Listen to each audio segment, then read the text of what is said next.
Okay, great. So good morning, everyone. We will wait for maybe like just a minute until everyone can like hear me properly.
So hello everyone, welcome to the How to Create a Great CV and Net Interview session. I have with me Mohammed Al Khadr and Zenobia today, and they will be giving you a quick session on how to create your CV and nail an interview. We will be discussing the ways where you can nail an interview and build a strong CV. After that, we will be taking your questions, and we can start, Mohammed and Zenobia. Okay, awesome. So good morning, everyone, and thank you so much for the great introduction, Maha. So as Maha mentioned, we will be going over a couple of kind of like pillars. So we will go cover like the CV writing, how to optimize your LinkedIn, and how to go through like basically the interview process. So basically, just to start first, I would love to give you like a small introduction about us. So we work in Astro Labs. So you might be wondering, what does Astro Labs do? So Astro Labs basically helps lead the development of the tech startups within the region. So they help develop the technology for the startups within the ecosystem in UAE and KSA. So we have a couple of pillars in Astro Labs. First of all, we help them by our shared co-working spaces. We help them enter in KSA through their registration as well. We have also our program and academy to help train the people in the startups and to help train anyone as well who also would like to join. And lastly, we have the talent, of course. So we are part of Astro Labs Talent, where we work with startups and sometimes corporate as well, where we help recruit for them top superstar talents. And basically, we have our talent community as well to expose them to the different kind of opportunities that we may have as well.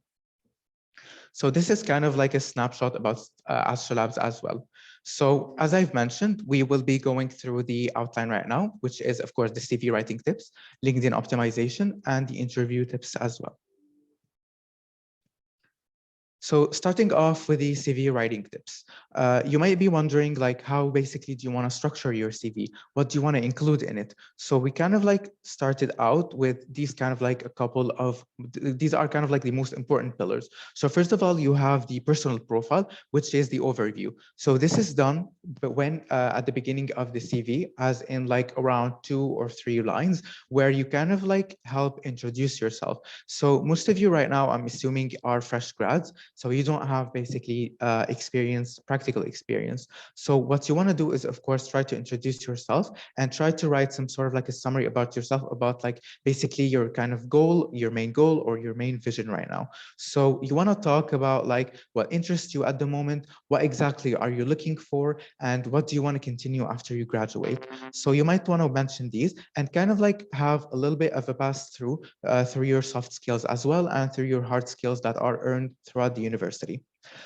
Moving on, you may want to, of course, start off by citing off the education and qualification. So, of course, since all of you are kind of like fresh grads at the moment or senior students, you might want to start off by mentioning your education and qualification, which will be the main kind of point that will be qualifying you for the interview process with the company, since you are a junior and don't have the practical experience. Now, Moving on afterwards, you will have the employment experience. So for the employment experience, you might want to add, of course, if you went through basically internships, if you actually had any sort of work experience before going to university, or even if some people also work while studying at the same time, maybe part-time or full-time, you might want to include that as well. And of course, include like a snapshot of like what you did and what kind of like work you have done for the company. Moving on forth, we have the other experiences. So for the other experiences, you might be wondering what it is. It's basically kind of like what you need to cite in terms of like non-professional experience. So some of you might be in clubs, some of you might be volunteering in some other places, some of you might have their own startups. So you might want to include it there, and you might want to include what you do. Maybe if you are volunteering in a club by helping out in the finances, maybe if you are helping boost your club on the marketing side, maybe if you are handling maybe in terms of like technology or like software development for like freelance or like in your club as well, or in the university you're helping out. So this is where you get the chance to mention it on like what did you learn, and of course mentioning just like the employment experience, like a snapshot about your experience there. Of course, you have the achievement and interest. Achievements could go as well in the employment experience and in the other experience as well, where you would mention like, what did you achieve there? Or even sometimes as a separate on its own, like maybe you have your own achievement in like education-wise in university. Did you recently win any awards?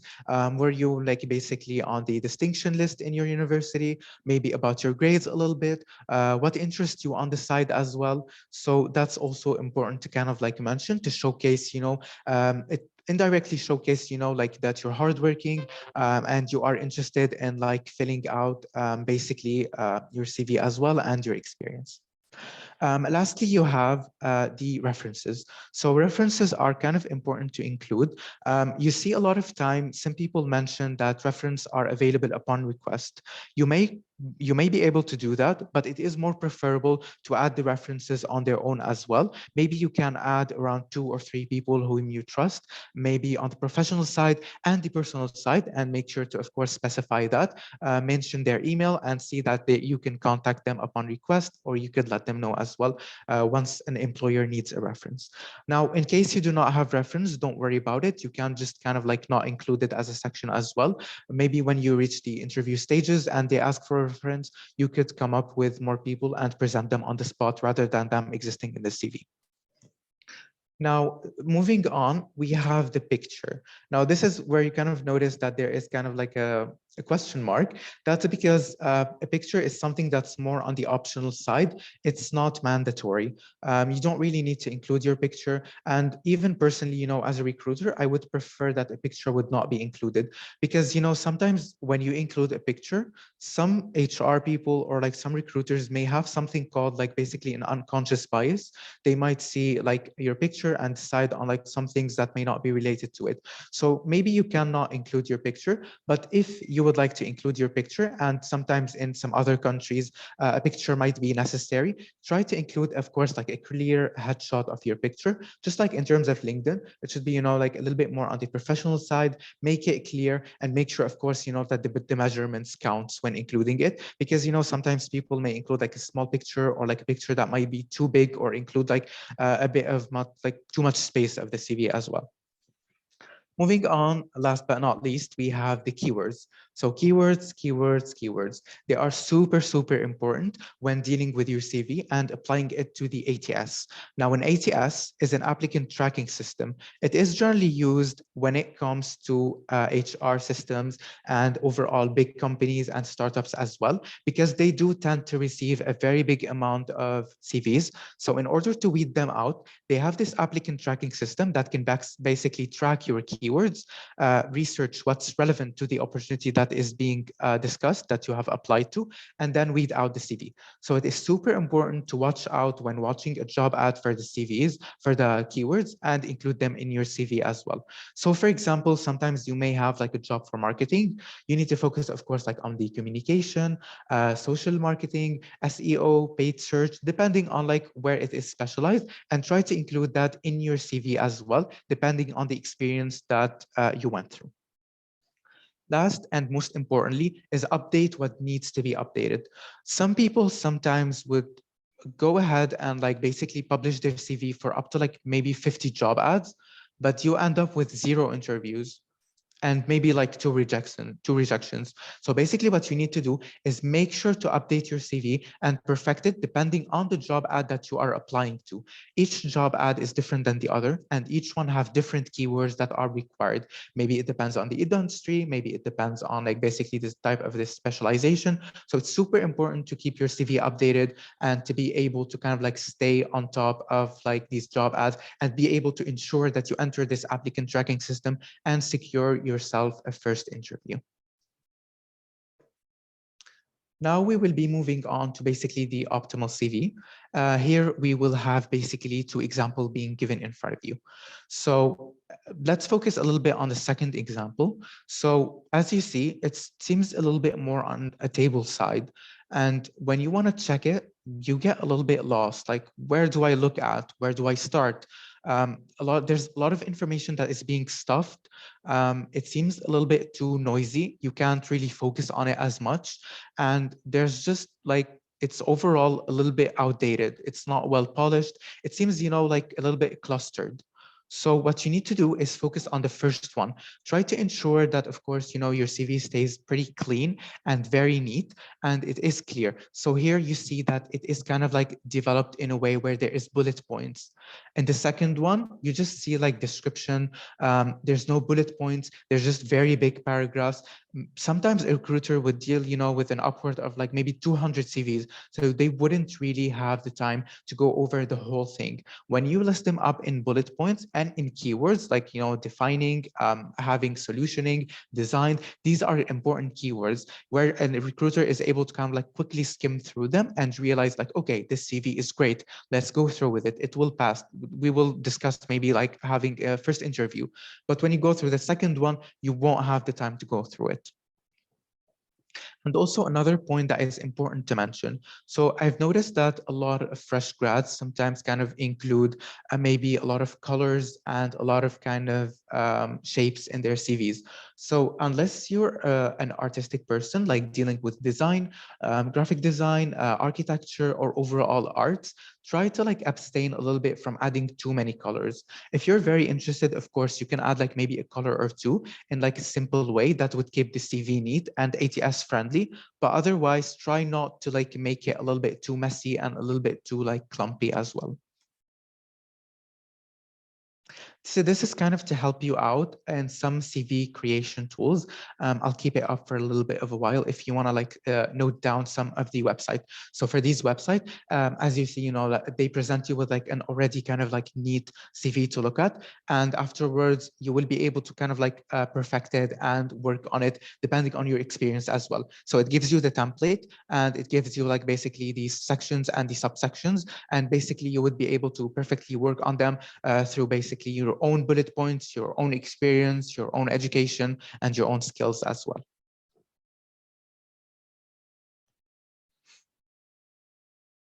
Great. So here we go through the tips. So of course, as I've mentioned, you need to include enough to stimulate the reader's interest, but not too much that you bore them.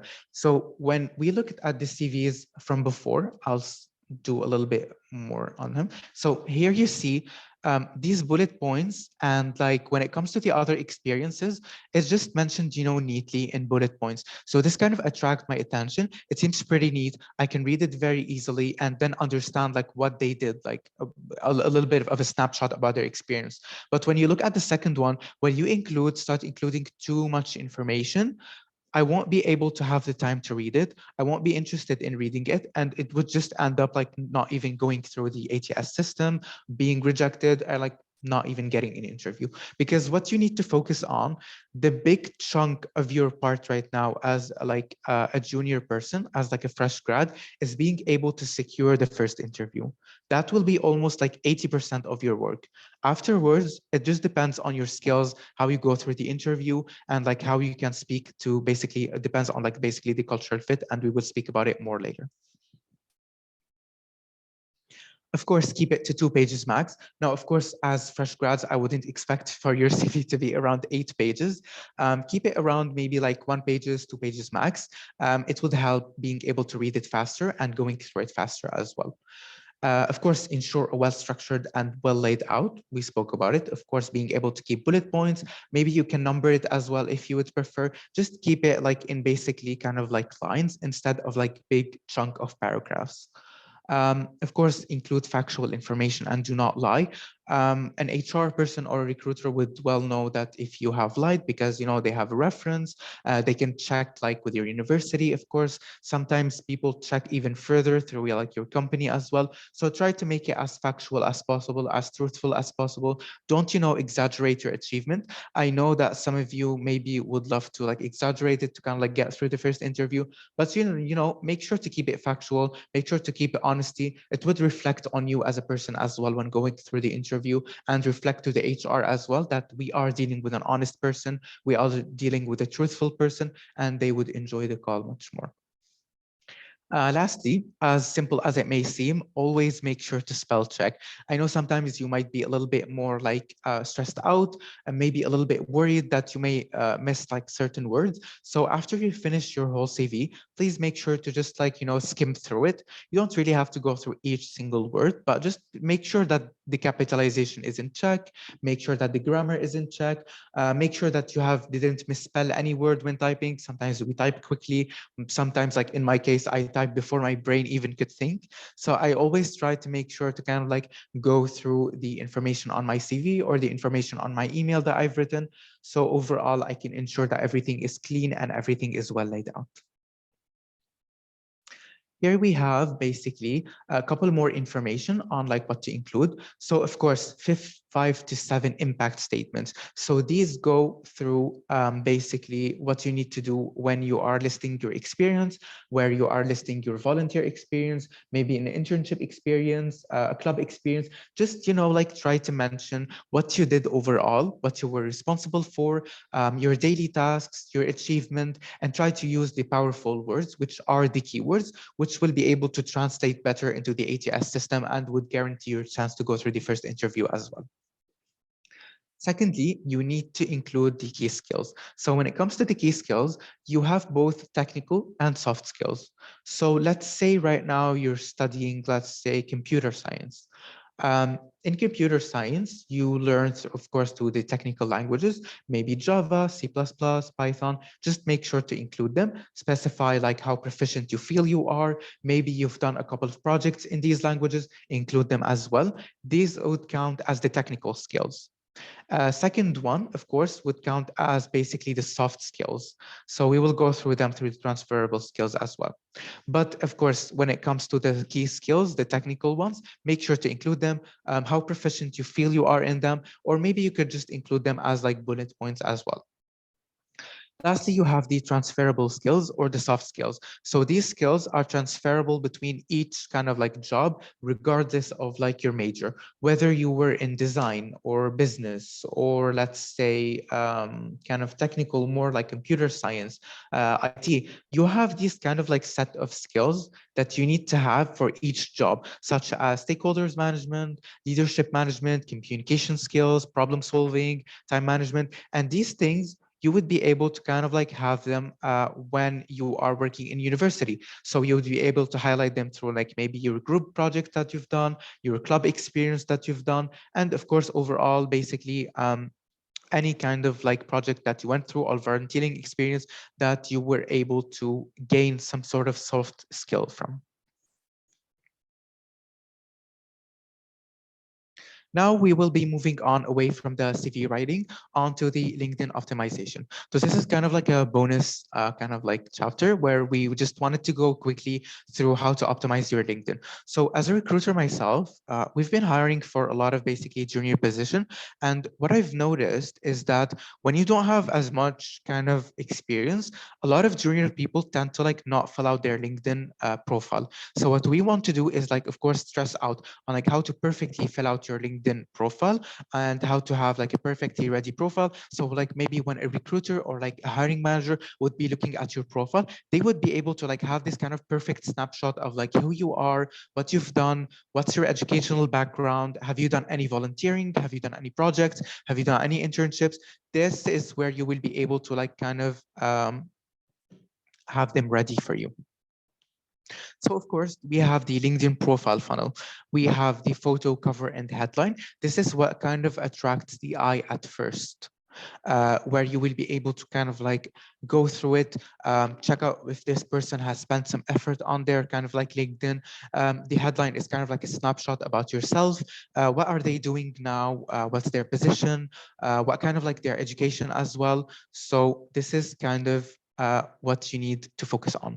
Second of all, you have the summary. So the summary is basically a small paragraph that you will be able to focus on and work on, where kind of like it showcases like what you're doing at the moment. So it summarizes yourself in a couple of lines in like a small paragraph.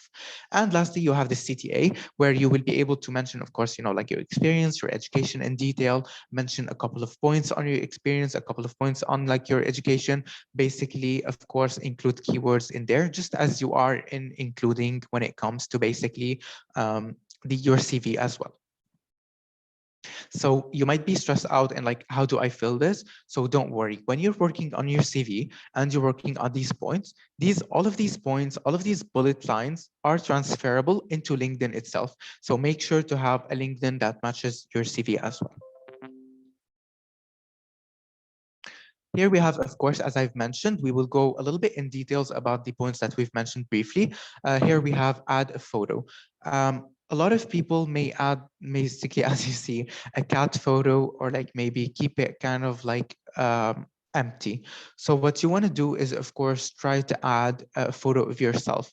Now, of course, it won't be the end of the world if you don't have like a clear and ready photo of yourself. But of course, try as best as you can to kind of like add a professional photo of yourself. Now, right now, if you see, LinkedIn is moving towards more into a casual culture. So it doesn't have to be like fully dressed in a suit with completely white background. Just try to kind of like include a clear photo of, who you are. Maybe it could be at a conference, it could be during a classroom, it could be in nature. Just try to include, of course, like kind of like a clean and kind of good scenery behind you. Or of course, you could go through the basically virtual background. Moving on, we have the banner. That's the part where a very, very big chunk of people don't bother to add. But you may think of it as like maybe it's not super important, but to us as recruiters, when I go through basically a profile and I see basically a profile that has like a very well written banner or like a very well designed banner, it doesn't have to be, a picture of you. It could be just, something blank, something related to like what you're looking for. For example, finance student might add something related to the stock market. Graphic design might add something that they designed by themselves. Computer science might add something more like technical. So of course, make sure to add a banner. It shows to us that you care about like your LinkedIn profile. You are someone that is basically detail driven. You are someone a little bit more meticulous, and you are someone who cares about their LinkedIn profile. Of course, there's a headline. A headline is not just a title, so it's just your title. So a lot of people would include kind of like, oh, a senior student at this university, a fresh finance grad, and then that's it. Make sure to include a little bit more about yourself in a professional manner. So for example, here you see a marketing person, T-shaped marketer, head of growth, SaaS lover. Include just a little bit more about yourself. Like, what are you doing right now? What are you seeking? If you want to go into SaaS, you want to go into Fintech, you want to go basically into maybe logistics, depending on you, depending on your passion, try to include it in a small headline. This would clarify for you and for the recruiter about what exactly do you want, and would help you stand out between all the empty profiles as well. Here we have the summary. So of course, as I've mentioned, a summary is a snapshot about yourself in basically a couple of lines, or like maybe if you want to expand more into a couple of small paragraphs. So of course, people don't see a full description about you. They see just basically the couple, 2 or 3 lines, and then there is the read more. Of course, as a recruiter, sometimes you're dealing with a lot of jobs. You won't really have the time to go through a boring summary and clicking read more. Try to include something about yourself, something that defines you. Basically, just a little bit more about yourself to entice us, to entice an HR person or a recruiter to click read more and to get to know you a little bit more to see if they would like to proceed with you.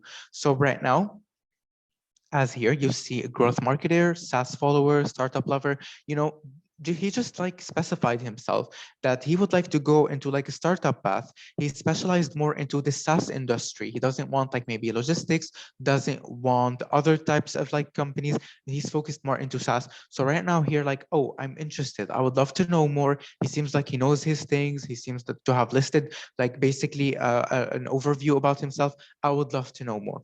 So after you've done that, after you kind of like secured that, you can go through the summary. Now, of course, this is a very well developed summary. You as basically a fresh graduate, you may not have as much experience as this. So of course, it's okay for it to be a little bit smaller. So of course, after writing these kind of like two lines, we click read more and we get to know a little bit more about them. Like currently, what's your passion? What are you doing right now? Like in your job, if you have a job, or if you're volunteering somewhere, if you're in a certain club, what are you doing in this club? Like, what are your main achievement? Sometimes even if you're not basically in a club, if you're working on like an exciting research project, let's say, or like regular projects with your teammates, try to mention it in like a brief snapshot. Like, what are you doing about it? What have you achieved? Who are you working with? And like what other achievements you have. Some people, I'm sure some of you also may have some, maybe like something going on the side, maybe like a small startup, maybe you're doing freelance, maybe you're volunteering at other workshops. So make sure to also include it as well, other than your experience, where it would showcase a little bit more about your experience. And now we will be moving on to the media part with my colleague Zen, where she will be able to kind of like talk to you a little bit more about LinkedIn, and then she will be moving on with the interview. Hi guys, so I want to talk a little bit about how you can incorporate media in your LinkedIn profile. So specifically, and this is not just related to people who are graphic designers or social media specialists, but really if you have a portfolio, say you're a front-end engineer and you've worked on a lot of projects in school, and you want to add your website, the mock-ups that you've done for landing pages or anything like that, you can also include in your career experiences part. There's a portion where you can include media, so any links to those websites. If you have a Google Docs and if you want to include that as well, you could. Make sure it's professional, make sure you've proofread everything, there's no spelling mistakes or anything like that, because recruiters and possibly organizations, they'll be able to see it as well, and they'll have a good idea of the kind of projects you've worked in as well. And I think it's also really important that you utilize this as much as possible, especially if you are, a creative professional, if you're a content writer, and you've worked on like brochures or pamphlets or anything like that. It's a really good way to showcase your communication skills, your language skills as well. Yeah, Mohammed. So when it comes to experience, now what you want to make sure here is that while you talk about, the kind of roles that you've had and the title of those roles and where you've kind of grown from, say, an assistant to an executive or an officer and so on and so forth, it's also really important to expand on those roles and talk about what you've achieved.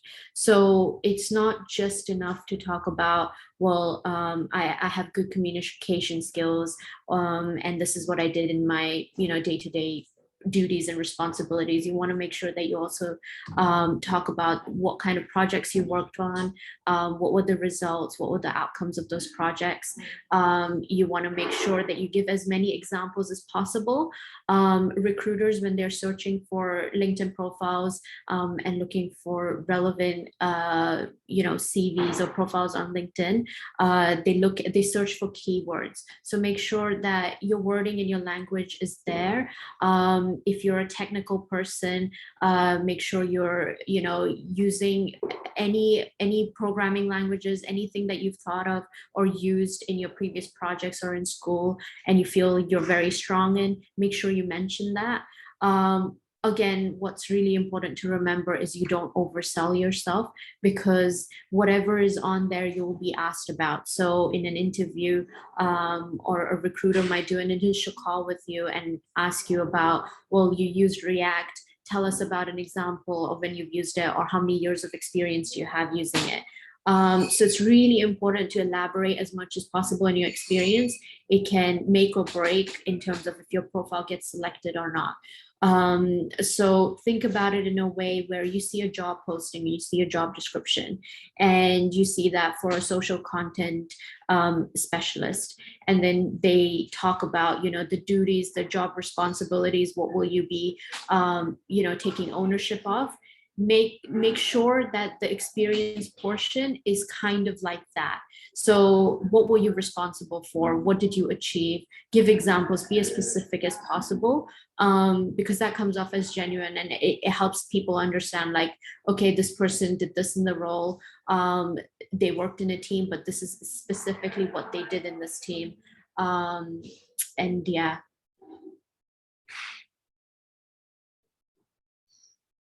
So with skills, you want to make sure this as well is really well thought out of.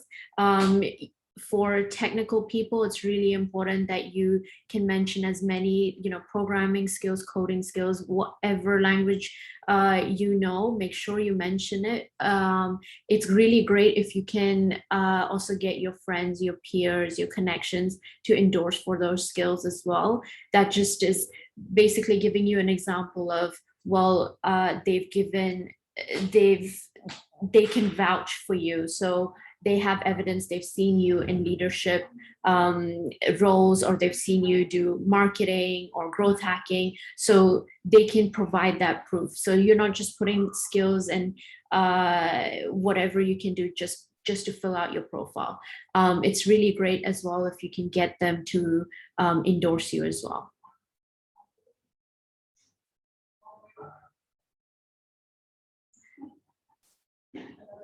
Okay, so when it comes to content for everything in your profile, you want to make sure that as much as possible, you keep it as professional as you can.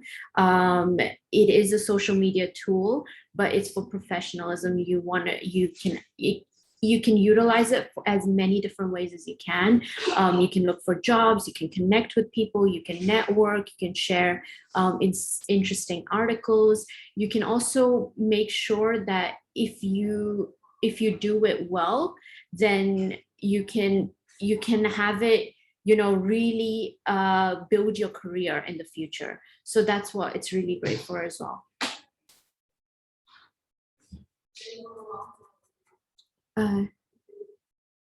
Yeah, so there are two ways to produce content. Now, this is to do with if you include an article or a post on LinkedIn. So if there's anything that interests you, or if you read an article that really kind of caught your attention, you can include it and share it on LinkedIn as well. This is a great way for other people to get exposure to your LinkedIn and click on your profile and see if you're open to new opportunities, or maybe organize a webinar with you, or talk to you about a potential project that they have going on, and really get your insights on it. So make sure that when you write an article on LinkedIn, be as detailed as possible. When you share an article, but then when you write a post, be as detailed as possible. If you want to include, something that you worked on, an achievement, a career highlight, you can share that as well.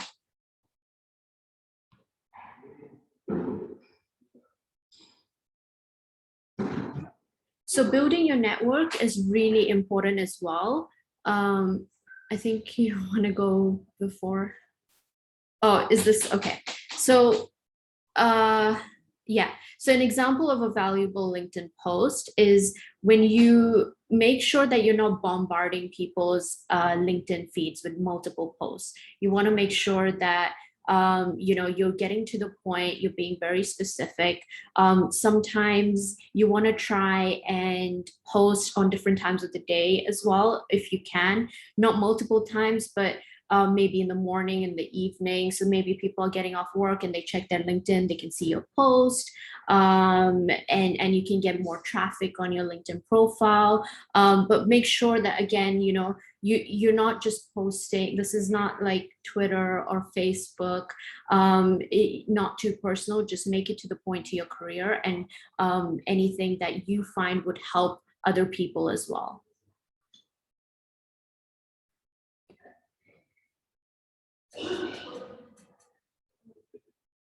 So building your network, like I said, all of these things, if you do it well, it can really help you, build your network, connect with people, relevant people in your professional field as well. You need to make a list of companies that you would like to work with. So say you're in the fintech industry, research what are the up and coming fintech companies in KSA. Look up any recruiter that might be working in that company. Make sure you're connecting with them. Give them a short introduction about yourself, what you're interested in, what kind of projects you've worked on, or just give them an introduction and say you would like to speak with them. Recruiters are always looking for people, even if they might not have a relevant job for you. It's always great to have them in your network in case something comes up, an opportunity that they would like to refer you for. And think of anyone who works with those companies, like I said, current co-workers, colleagues from previous jobs.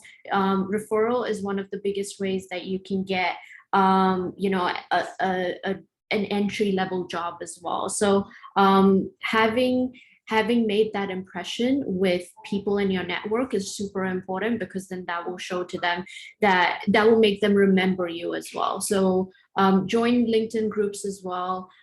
Be active there, post there if you'd like. Anything that kind of makes your presence known is really good.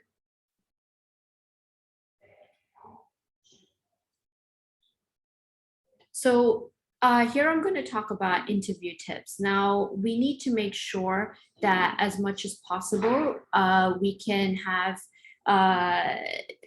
as prepared as we can for the interview, but also be clear and concise with our answers. And here's where we will talk about that. So with interview prep, you want to make sure that you map out your role, match each bullet point to your experience, and also kind of research the company and their values as well. So if it's a product or a service, you want to make sure that you come in as prepared as possible. Prepare for answers for any common interview questions. You want to make sure that you're drafting out those answers. Imagine in your mind, how would I answer this type of question? And if possible, also practice interviewing with your friends and family, and just do that kind of role play as well with them. Make sure you decide what you're wearing, make sure your clothes are washed, ironed. That's a given. And also check out the location, so you're always available. You're able to get there on time, and also make sure how you're going to get there, prepare for any like traffic, peak hours, and yeah.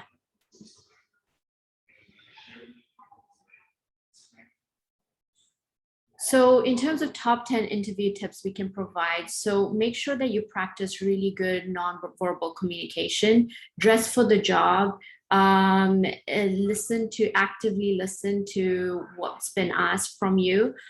Don't ask too much, and don't oversell yourself.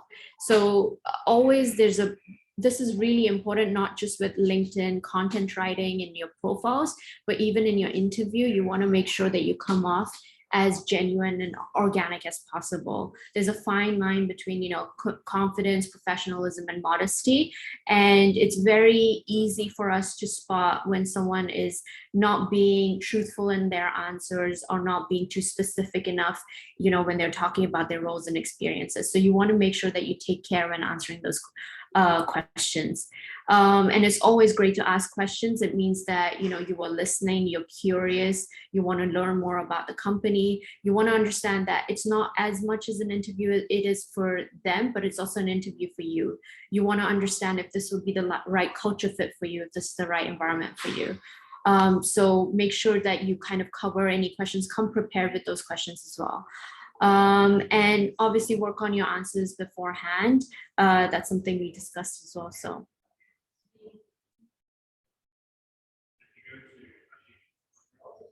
So virtual interviews, what's important here, where we do virtual interviews quite more often than not than we did previously.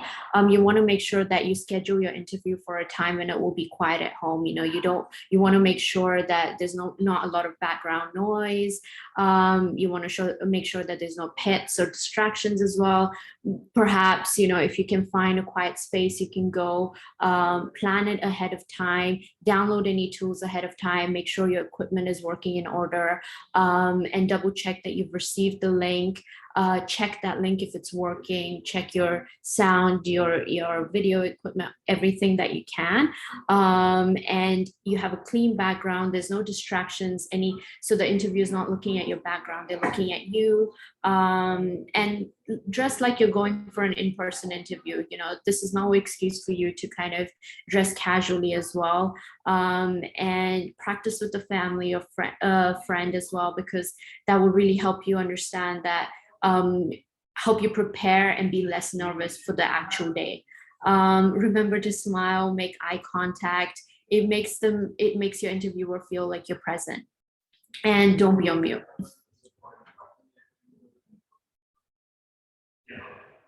So with the STAR method, what you want to make sure is that you're being as specific as you can with your answers. So we adopt this method to help you kind of structure out your answers when you're asked for something like, what have you taken responsibility for at a difficult task at work? And you can talk about, you know, the specific situation that you've worked with. So here we have the example of you volunteered with 5 other members to complete a difficult project, and how that kind of, what was the problem in that situation, and then how you tackled that situation. So what was the task? What was the time that you needed to deliver that task, and what kind of actions and steps you took to complete all the objectives that were required from you. And then finally, you can talk about the result. What was the end result? Did you, what was your budget? And then did you make sure that you were within the budget? If there was like a fundraiser, did you exceed the planned fundraiser amount? Things of that nature, that really, if you follow the STAR method, it will really give the employer an idea of how you're able to kind of plan projects and complete it from start to finish.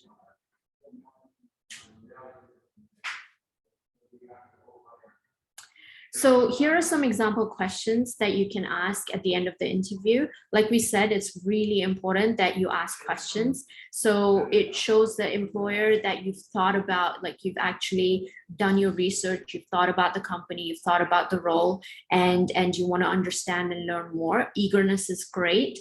So, you know, you can ask about like, what does a typical day look like? This will also help you understand, like, if this is a kind of role that you feel you would be a good fit for, if this is a role that you want to pursue. So, you know, if you ask things like, are there opportunities for advancement or professional development, it can give you an idea of what 5 years down the line in this role could look like, how, you know, you could get promoted in this role, what kind of different job titles you could get. What are the most important things you'd like to see in someone accomplish in the first 30, 60, 90 days in the job? This will give you an idea of your key performance indicators. It can give you an idea of, you know, what you need to deliver and achieve in maybe that probation period, so that you can ensure that you have everything you need to succeed in that role. And then you can continue to grow, continue to get promoted, etc. Where do you see this company in the next few years? It's really important to know like the company is profitable, you know, it's growing, and so it will give you a better idea of what kind of plans they have for expansion, for growth, and again, showing interest in the company is another way for you to stand out too. What's the company and team culture like? Again, you know, you will be able to understand, you know, if they're if they're an environment where they encourage people to come to the table with a lot of ideas, be very creative, or if they're the kind of company where they want you to just start with the role, you know, just don't go in it with no direction. If a direction is something you want, then you will be able to understand if that company has a culture that kind of fosters that environment. And then what does an ideal candidate look for to succeed in this role? This is also again important so that you can understand how you can succeed in the role as well. So it will give you an idea of how you can stand out as a better candidate for them. So this is the end of our presentation. We can take any questions you guys have now. Thank you, Mohammed and Zenobia. Please send in your questions so we can answer them if you have any.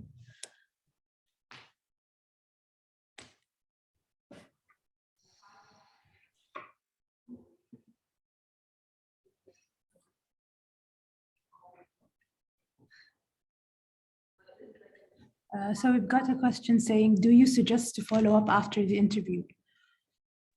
Yeah. Yeah, Yes, I think it's definitely. very important. And you definitely want to make sure that, you know, you send them an email saying, thank you for your time. I appreciated learning more about the company, and speaking with you about, you know, be as specific as you can about the conversation that you had. Thanking them for their time makes them feel that, you know, you appreciated having that conversation with them, and you respected the time that was given to you. For sure, I would say that send a follow-up email, but send a follow-up email in the way that you're also thanking them for giving their time to you.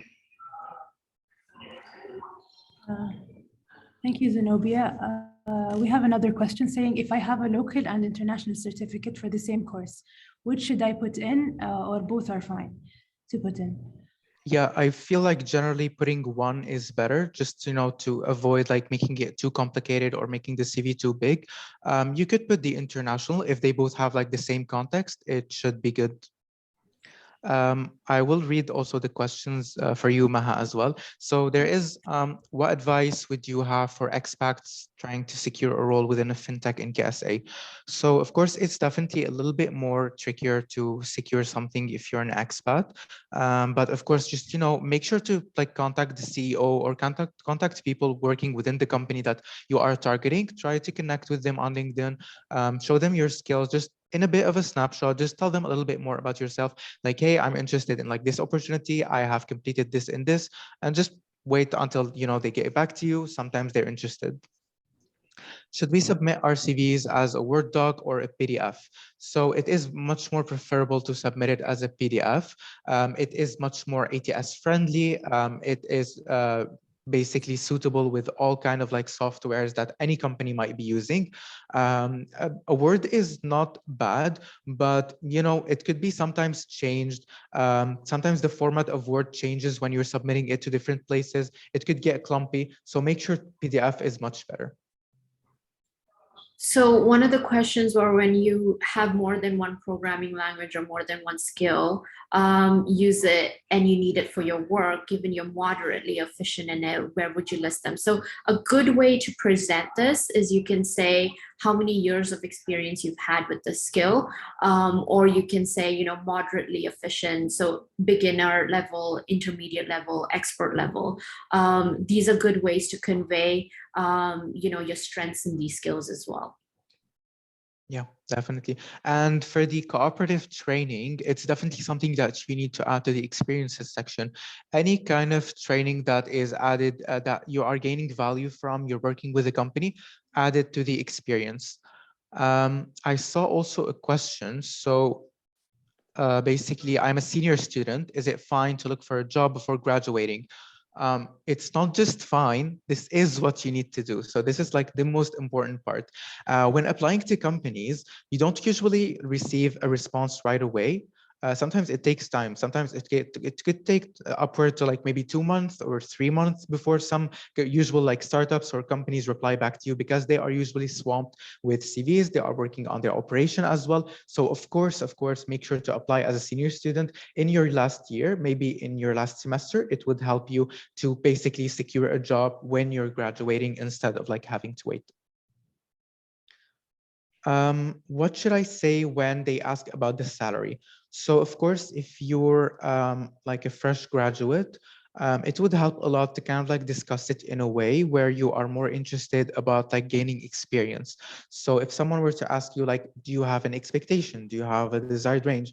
You could say that, of course, as a fresh graduate, I'm more interested in the experience that I'm going to get and the skills that this company is willing to provide me rather than the salary. So to show them that you are more like growth and experience driven rather than taking care basically of just the salary. And of course, you know, if you have a specific figure and if you feel that they are insisting, just make sure to do it, because some companies may be a little bit lost on like what to pay, like maybe the fresh grads. So it would help to also give a figure if they insist.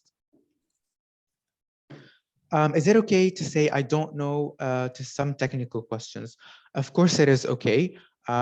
You're not like a sentient being. You don't know all the answers to all the questions. Sometimes it's okay. It's much better to say you don't know to a question rather than maybe lying your way through it. And a recruiter or like an HR person would definitely know if you are lying about the question, especially if it's maybe a little bit more on the technical side. So, you know, if you're faced with the tough questions, maybe you can say like, that's a really great question. Unfortunately, I don't know the answer to it, but I would love to know if you can let me know like the answer about like or this certain process. Do you think it's appropriate to reapply to a job I declined the offer before? Generally, this it could happen sometimes. If you have like a good reason for applying to this job in specific after you declined, maybe you could mention it in a bit of an email and thank them for the experience overall and tell them that you're still open to opportunity and would love to like go through this opportunity again. And of course, you know, wait for their reply. Is it advisable to follow up after rejection? Absolutely advisable. It is also a very important step. It shows them that you are someone who is, of course, mature, someone who is very professional, someone who is very interested in the opportunity and interested in like following up as well. You know, there are some they are albeit a little bit rare, but some companies go back to clients after they send up a follow-up rejection, and sometimes they offer them. Is it true that graphic PDFs such as Canvas resume can't be read by ATS? Definitely. This is something that I've mentioned early on. Unless you are specifically someone who is related more into like basically design or basically maybe graphic design, architecture, or like basically art, don't include Canvas PDFs. Don't include too many pictures. They won't be read by the ATS. If you state everything perfectly fine, it will end up being rejected. Can I put up recommendations from doctor at the university in the CV? Definitely yes. You're a fresh graduate. You don't have recommendation from employer yet because you don't have the practical experience. So having a recommendation from your doctor is definitely okay. Is it okay to ask other employment in LinkedIn about the company? Yes, definitely. You could ask a lot of employees and try to connect with them. One of the most important parts to be able to land an interview sometimes is if you have a specified company that you are looking to go through, try to connect with a couple of employees first. Ask them about like basically their experience there. Ask them about what like, you know, interested them in applying. Maybe if you want to open up a conversation, tell them a little bit more about yourself, that you want to apply, you're interested. That way it could boost your chances much more. For someone who wants to change their working field from marketing to finance, of course, if you want to change it, try to include that, of course, you're number driven. Try to include the data that you deal with when working with marketing, because finance is a little bit more like drier and more deals with numbers. And of course, you don't have to worry about it. Try to apply, of course, to like junior positions when it comes to finance. And of course, state your experience, because there is some transferable experience as well. Of course, we answered the salary one. What about the fresh graduates? Of course, we discussed that, you need to fill out your CV as much as you can. The education that you had, the volunteering experience, the cooperative training maybe you had, included in your experience. What have you done about it? And that way, of course, you can basically just perfectly talk about it. I feel like we need to wrap up, as Maha mentioned, so I'll answer just one last question. Is there anything specific you would advise candidates to do to prepare for an interview with a role related to fintech? So this isn't just for fintech. This is for all companies, basically. As Zen mentioned, try as much as possible to research the company that you are looking for. Research the website, research the LinkedIn website as well. Research basically the founders, CEO, research the person that is interviewing you. That is super interesting, super important. By this, you would be able to kind of like compile a list of information about the company, and you would be able to come very well prepared about the company. Research, if you want to go a step further even, go through the vision, go through the important information, and of course, try to relate them to yourself. If their vision is about growth, about like learning, try to relate it to yourself. Like, I love growth. I always looking to new opportunities to expand on myself, to train myself. So research. It's super important to do so. And that's all I can tell you for now. And of course, follow us on LinkedIn, on Astrolabs Talent. I've already specified it. And Astrolabs in general as well. We post a lot of information. We have a lot of webinars as well. Thank you, Mohammed, and thank you, Zenobia, for such an informative session. And thank you, everyone, for joining us today. If you have any questions, please reach us out at info@fintechsaudi.com, and we will be of support, inshallah. Thank you. Thank you all. Have a great day, everyone. Have a great day.